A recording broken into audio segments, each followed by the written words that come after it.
এই মুহূর্তে সবচেয়ে বড় খবর, রাজ্যে এসেছেন অমিত শাহ। কলকাতাতে তার বেশ কিছু কর্মসূচি রয়েছে এবং 26-এর নির্বাচনের প্রাককালে কার্যত ভোটের যে দামামা, সেই দামামা বাজিয়ে দিয়েছেন কয়েকদিন আগে নরেন্দ্র মোদী এবং তার কয়েকদিন পরেই কলকাতাতে অমিত শাহর আগমন এবং দলীয় নেতৃত্বের সঙ্গে আলোচনা। খুব তাৎপর্যপূর্ণ ঘটনা।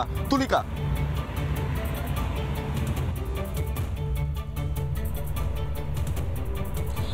গুপ্তচরের যে খোঁজের তল্লাশিতে ইতিমধ্যেই গতকাল দেখা গিয়েছে যে কলকাতার 3টি জায়গায় তল্লাশি অভিযান করেছেন এনআইএ যারা তদন্তকারী অফিসাররা রয়েছেন। তারা শুধুমাত্র একবারপুর থেকে শুরু করে আলিপুর এবং পাক সার্কাস এই 3 জায়গায় তল্লাশি অভিযান চালানো হয়েছে।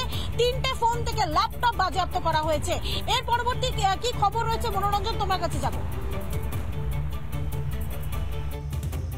দেখো যেটা হচ্ছে, আজ অনুব্রত মণ্ডলকে দ্বিতীয়বারের জন্য ফের একবার শান্তিনিকেতনে এসডিপিও অফিসে তলব করা হয়েছে। আজকে অনুব্রত যাবেন, সেদিকে আমাদের দিনভর নজর থাকবে এবং আমার সাথে রয়েছে সহকর্মী সুদীপ। সুদীপ, তোমার সেচ প্রতিমন্ত্রীর পিএ নিয়োগে বিতর্ক তৈরি হয়েছে। কিভাবে তৃণমূল বিধায়ক আব্দুর রহিম বক্সির মেয়ের চাকরি হলো, প্রশ্ন তুলে পোস্ট সুকান্ত মজুমদারের। অহেতুক জলগোলা পাল্টা তৃণমূল।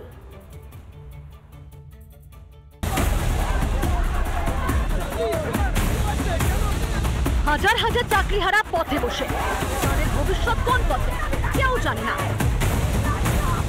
আর এদিকে এসছে তৃণমূল নেতার মেয়ে হওয়ার সুবাদে সরকারি চাকরি পাইয়ে দেওয়ার অভিযোগ বিজেপি রাজ্য সভাপতি সুকান্ত মজুমদারের। তিনি একটি সরকারি নোটিশ ছবি সহ সোশ্যাল মিডিয়ায় পোস্ট করেছেন। সেই পোস্টে সুকান্ত দাবি, প্রভাব খাটিয়ে মালদা জেলা তৃণমূল সভাপতি আব্দুর রহিম বক্সির মেয়েকে সরকারি চাকরি পাইয়ে দিয়েছেন রাজ্যের সেচ প্রতিমন্ত্রী সাবিনা ইয়াসমিন। নোটিশে দেখা যাচ্ছে সাবিনার আত্মসহায়ক হিসেবে নিয়োগ পেয়েছেন বিধায়ক তথা মালদা জেলা তৃণমূল সভাপতি আব্দুর রহিম বক্সির মেয়ে। আর এতেই স্বজন পোষণের অভিযোগে সুর ছড়িয়েছে বিজেপি। তাদের দাবি এটাই তৃণমূলের সংস্কৃতি।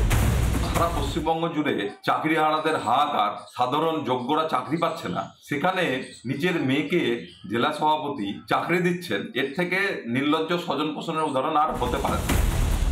এ নিয়ে মন্ত্রী সাবিনা ইয়াসমিন জানান, তিনি কাকে চাকরি দেবেন এটা তার এবং দলের ব্যাপার।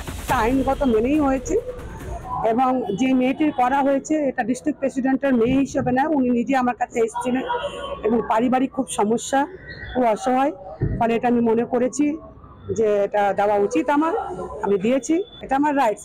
এবার 4 মেয়েকে নিয়ে এত কাণ্ড, তিনি কি বলছেন শুনুন। আমার মেয়ে বিবাহিত, আর আলাদা সংসার আছে, আলাদা ঘর আছে, সে আলাদা জায়গায় থাকে।